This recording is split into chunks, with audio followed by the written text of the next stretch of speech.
Somewhere around 10,000 years ago, a traveler made one of the worst discoveries in human history, and then ate it anyway. What came out of that moment of either extraordinary bravery or spectacular poor judgment became the foundation of an industry worth over $40 billion a year, fed the armies that built Western civilization, financed Italian banking, and turned a simple accident involving a dead animal's stomach into one of the most beloved foods the human race has ever produced. This is the history of cheese.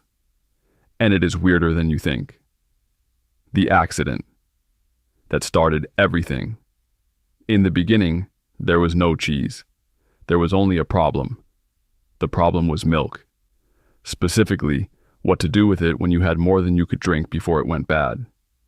Early humans in the Neolithic period, somewhere around 8,000 to 10,000 years ago, had recently done something that changed the trajectory of civilization. They had domesticated animals. Goats and sheep first, cattle a little later. And these animals produced milk. A lot of milk. Now here is something most people do not know.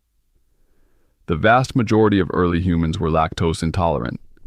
In fact, almost all adult humans throughout most of history could not properly digest fresh milk.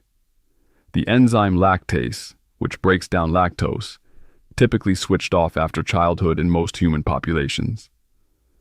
Drinking a large quantity of fresh milk as an adult in 10,000 BC was not a pleasant experience. It was a digestive catastrophe. So early farmers had this surplus of milk they could not fully drink, could not refrigerate, and could not store. And it kept going bad. Rancid milk is not something you want sitting around your Neolithic settlement. The flies alone are a problem. The leading theory for how cheese was discovered, and it is a theory because nobody left a written record of this particular afternoon, involves a traveler and an animal's stomach. People in the ancient world commonly used the dried stomachs and bladders of slaughtered animals as containers. They were watertight, they were portable, and they were available. If you had just killed a young ruminant, a calf or a lamb or a kid goat, the stomach lining came pre-equipped with something extraordinarily useful. Rennet, a complex of enzymes that the young animal used to digest its mother's milk. The theory goes like this. A traveler fills a stomach pouch with fresh milk and sets off across the landscape. The sun is hot. The journey is long. The rennet in the stomach lining gets to work on the milk. Hours later, the traveler opens the pouch expecting a drink and finds instead a wobbly, semi-solid, faintly sour mass floating in thin yellowish liquid. Modern food science calls this curdled milk. The traveler probably called it something unprintable. And then, for reasons we will never fully understand, they tasted it. Maybe they were starving. Maybe they were curious. Maybe they simply had nothing else to eat, and desperation overrides disgust every single time. Whatever the reason, they tasted it. And it did not kill them. It was actually, in a way that was probably startling, good. It was tangy and rich, and somehow more satisfying than the milk it had come from. And crucially, unlike fresh milk, it did not make them sick. What the rennet had done was separate the milk proteins and fat from the water. The solid curds were easier to digest than liquid milk. The fermentation had already broken down much of the lactose, and the resulting product could be carried, stored, and eaten over days rather than minutes. That is the accidental genius of cheese. It solved the milk problem entirely. It was preservation technology disguised as a happy mistake. And once early humans figured out what had happened and why, the deliberate production of cheese began, and it never stopped.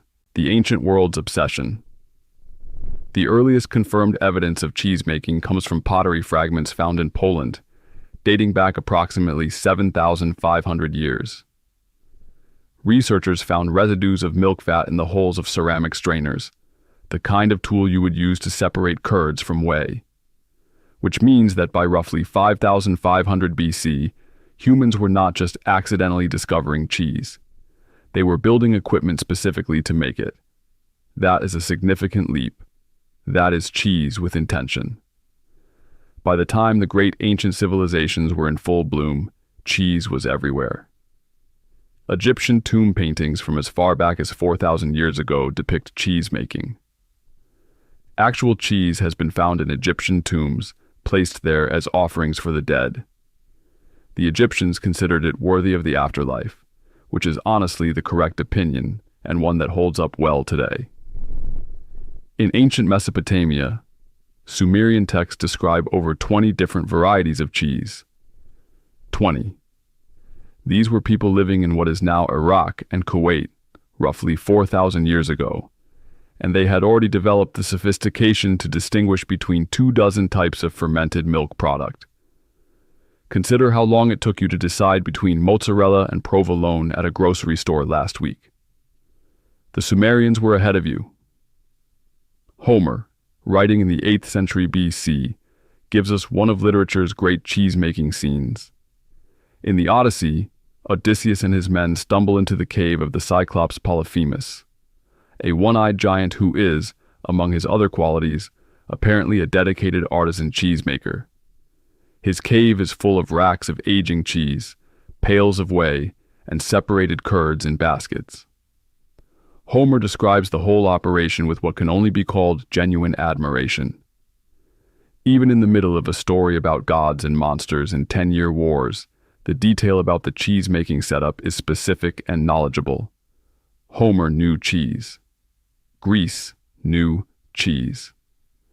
Feta, the brined white cheese that Greece still produces and fiercely protects to this day, has been made in that region for at least 3,000 years. But nobody industrialized cheese quite like Rome. The Romans were, among many things, extraordinary logisticians. They understood that feeding a standing army spread across thousands of miles of empire required portable, calorie-dense, non-perishable food. Cheese checked every single box. Roman soldiers received regular rations of cheese, typically around a pound a day. Roman cookbooks, including the famous work of Apicius from roughly the 1st century AD, contain dozens of cheese-based recipes. The Romans did not just eat cheese, they classified it. Roman agricultural writers distinguished between fresh cheese and aged cheese, between soft varieties and hard ones, between those made from cow's milk, sheep's milk, and goat's milk. They built dedicated cheese smoking rooms called fumigatoriums. They pressed cheeses under heavy stones to drive out moisture and extend shelf life. They aged hard cheeses that could survive months of transport. And as Rome expanded, its legions carried both the taste for cheese and the knowledge of how to make it into Gaul, into Britain, into the Rhine Valley, into the Alps. The Romans did not just conquer territories.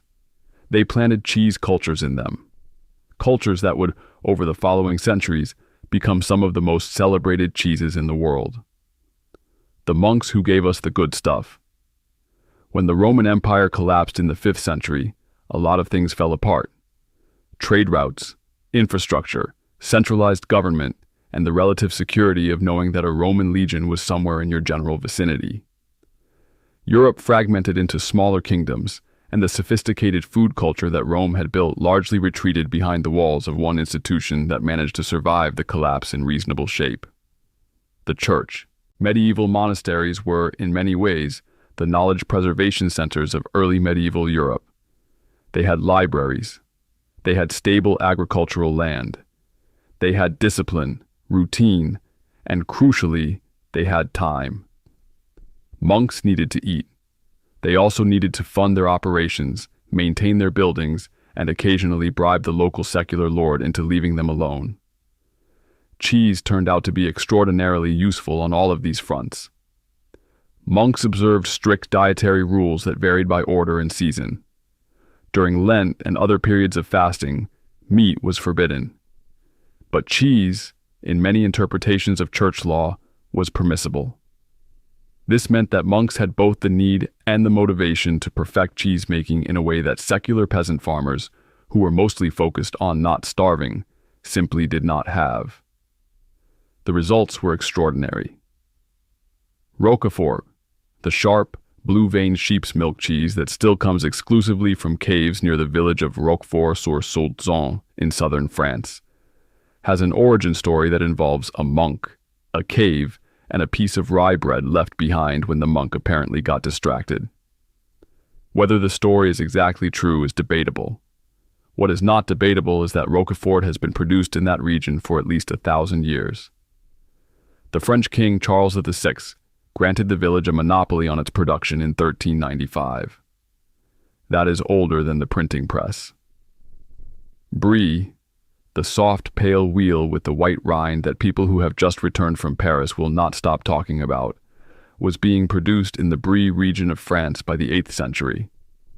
Charlemagne, the Frankish king who was busy building what would become the framework of medieval Europe, reportedly tasted it and immediately ordered 2 cartloads sent to him every year. When Charlemagne likes your cheese, you are doing something right. Gouda, Gruyère, Emmental, Munster, Comté. These are not just cheeses. They are the product of centuries of monastic experimentation, of monks in cellars adjusting humidity and temperature, flipping wheels on schedules, washing rinds in brine or wine or beer, developing techniques that they passed down through generations of careful documentation. The cheese map of Europe is, in a very real sense, a map of where medieval monasteries had the right combination of milk animals, climate, and motivated, slightly obsessive monks. And then there is Parmesan, or more correctly, Parmigiano Reggiano, which has been produced in the Po Valley of northern Italy since at least the 13th century and possibly earlier.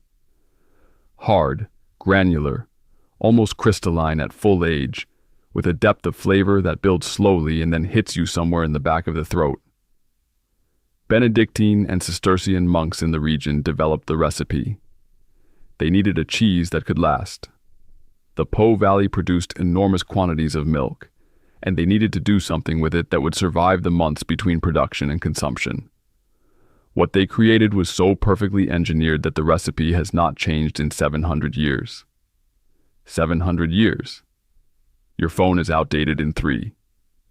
Cheese as currency, medicine, and war ration. Here is something that never comes up at dinner parties but absolutely should. For centuries, cheese was not just food. It was money. Roman soldiers carried it as part of their field rations and traded it for other goods along campaign routes. Medieval peasants paid portions of their rent to landlords in wheels of cheese. English manor records from the 12th and 13th centuries routinely list cheese alongside grain and livestock as units of agricultural taxation. When a feudal lord wanted to know how productive his estates were, cheese was on the ledger right next to wheat. But the most extraordinary example of cheese as financial instrument comes from Italy, and specifically from the city of Cremona in the 15th century. The Bank of San Giorgio in Genoa, and later various other Italian lending institutions began accepting Parmigiano Reggiano as loan collateral. Not as a novelty, not as a quirky one-time transaction, as a standard, legitimate banking practice. Cheese wheels were stored in bank-controlled warehouses, cataloged, inspected, and held against the value of outstanding loans. Farmers who needed capital to plant crops or buy livestock could walk into a bank with wheels of Parmesan and walk out with credit. This practice still exists today. The Credito Emiliano Bank in the Emilia-Romagna region of Italy holds roughly 400,000 wheels of Parmigiano Reggiano in its vaults at any given time. The current value of that inventory is estimated at around 180 million euros. There is a bank in Italy where the vault smells incredible, and that is not a sentence you get to write very often. Cheese also kept armies functional across centuries of European warfare. The provisioning records of medieval English castles during sieges show cheese as a primary protein source. It lasted longer than fresh meat, transported better than eggs, and provided more calories per pound than almost anything else available. When Edward IV of England was campaigning in Wales in the 1280s and 1390s, his supply records show cheese among the most consistently purchased provisions for his forces. During the Napoleonic Wars, both French and British forces relied heavily on hard cheeses for field rations. French army provisioners had standing contracts with cheese producers in multiple regions. British naval vessels on long voyages carried hard English cheeses, particularly varieties from Cheddar and Cheshire, that could survive months at sea without spoiling. The Battle of Trafalgar in 1805 was won, at least in part, by men who had been eating cheese for weeks. Nobody writes about that. Somebody should. How cheese almost disappeared. For thousands of years, cheese production operated the same way. Small scale, local, seasonal, dependent on the skill, the knowledge, and frankly the nose of whoever was doing the aging. A good cheesemaker was a craftsperson in the truest sense. The knowledge lived in their hands and their instincts, passed from master to apprentice over decades. The Industrial Revolution changed everything, and not entirely for the better. The first cheese factory in the world opened in Oneida County, New York, in 1851. A man named Jesse Williams, a dairy farmer who had been making cheese on his farm for years, convinced neighboring farms to bring their milk to a central facility where cheese could be produced in large, standardized batches. It worked. The factory model spread rapidly across the northeastern United States and then back to Europe. By the 1880s, factory-produced cheese was outselling farmhouse cheese in most markets. Factory production brought lower prices and consistent supply. It also brought something else: standardization that flattened the extraordinary diversity of traditional cheesemaking into a much smaller range of easily producible, easily transportable, commercially viable varieties. Then came pasteurization. Louis Pasteur demonstrated in the 1860s that heating milk to a specific temperature killed harmful bacteria. Applied to cheese making, pasteurization eliminated the microbial risks of raw milk. It also eliminated many of the complex bacteria and wild yeasts that gave traditional raw milk cheeses their distinctive flavors. The scientific community and government health authorities pushed hard for pasteurized milk and pasteurized cheese. Traditional cheesemakers pushed back just as hard. That argument, raw milk versus pasteurized, is still going on today. Go to any artisan cheese shop and ask the person behind the counter about it. Stand back slightly when you do, but the thing that nearly finished off traditional cheese permanently, the true villain of this story, arrived in 1916. His name was James Lewis Kraft, a Canadian-born businessman who had moved to Chicago and built a cheese distribution company. Kraft had a problem. Cheese spoiled too quickly during transport. He wanted a product that could survive long journeys, sit on a shelf for weeks, and still be edible at the end of it.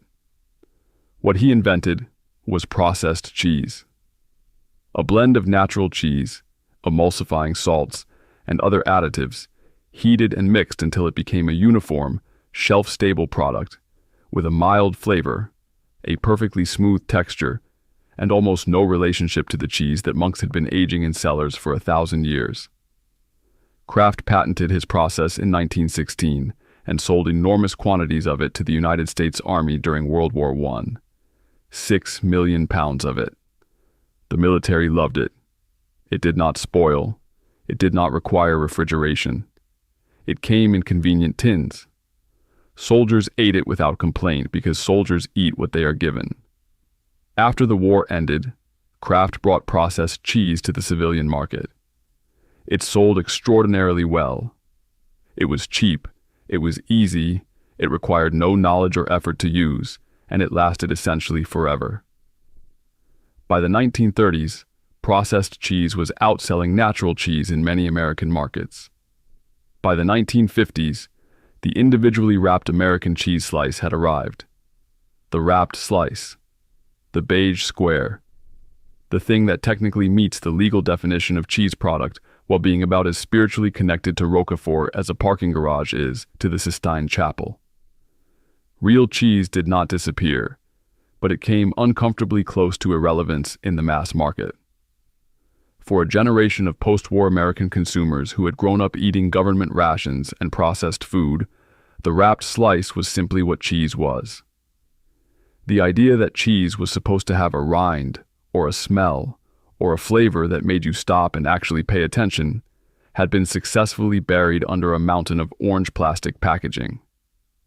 America's complicated cheese obsession.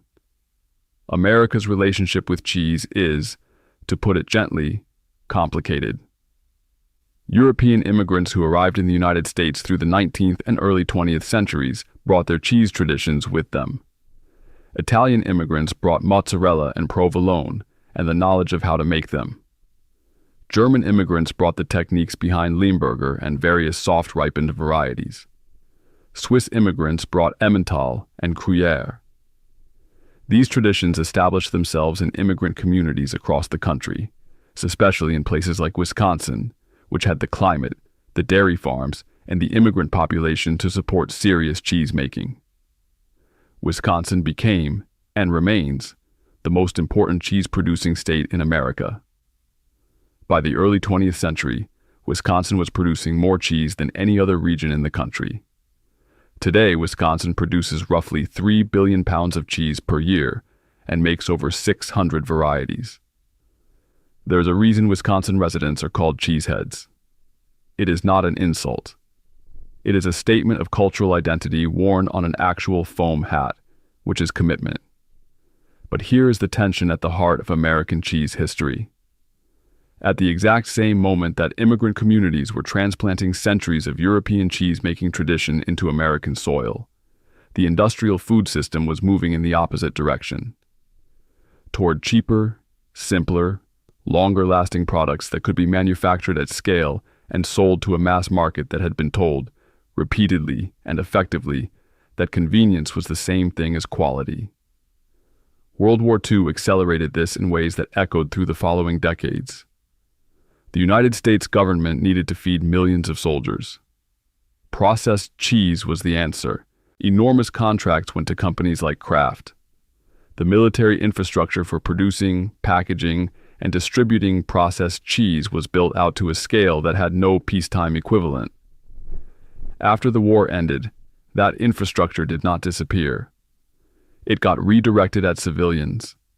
The same efficient, centralized, industrial model that had fed armies now fed suburbs.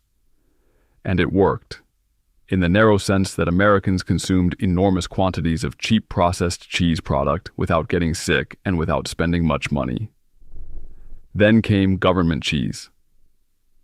In the late 1970s and early 1980s, American dairy price support programs created a situation where the government was buying surplus dairy products and storing them in refrigerated warehouses.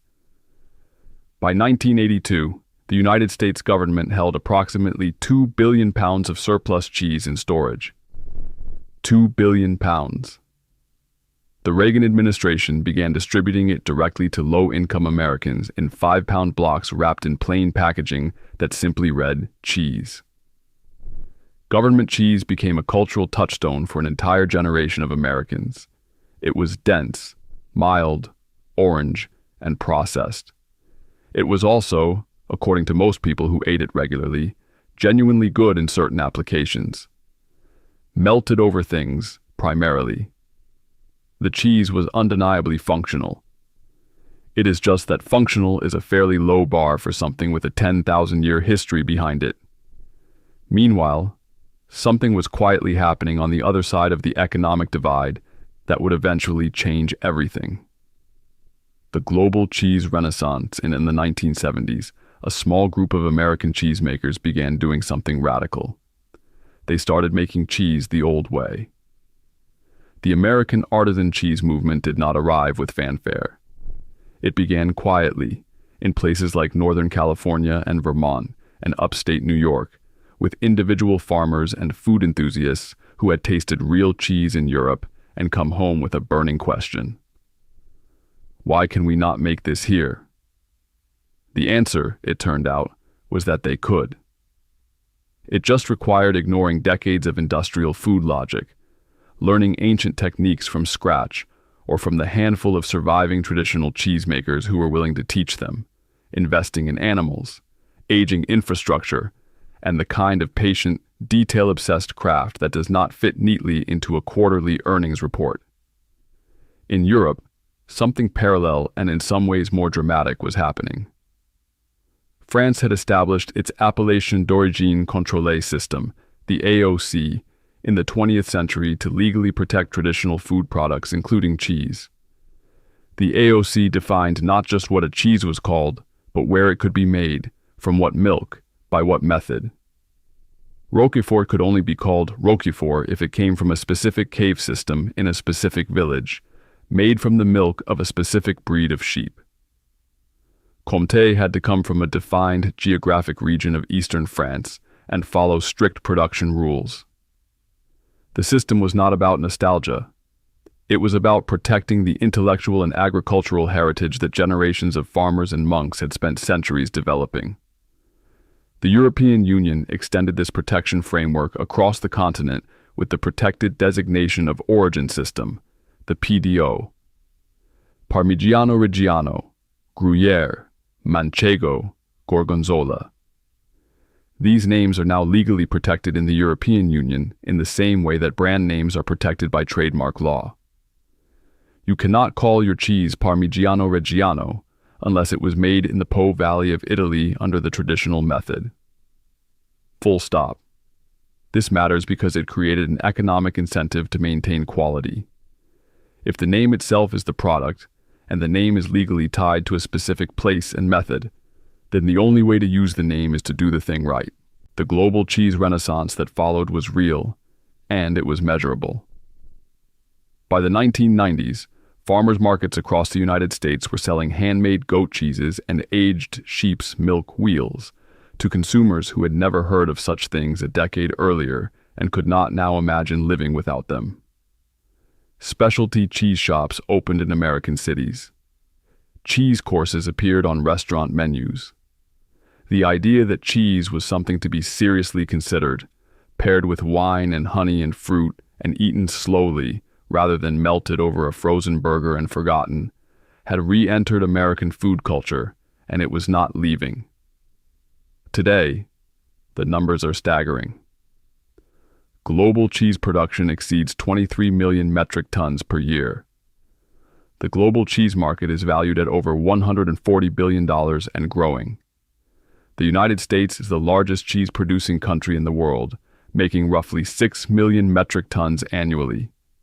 More than Italy, more than France, more than Germany. American cheese.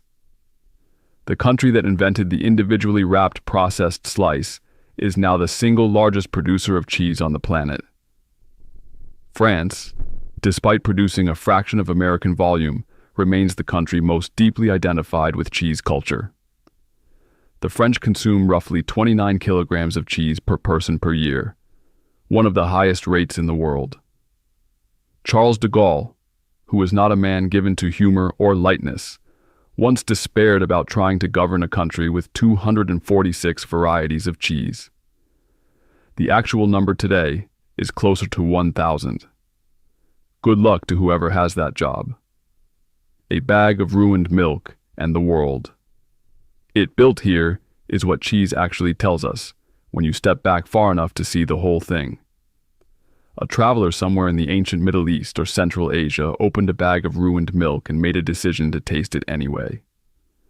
That decision, made by a person whose name we will never know, on a day we cannot date, in a place we cannot pinpoint, set off a chain of events that would run through Egyptian tomb offerings and Homeric epics and Roman supply chains and medieval monastery cellars and Italian bank vaults and Napoleonic field rations and American government warehouses and artisan cheese caves in Vermont and French appellations and $140 billion global markets.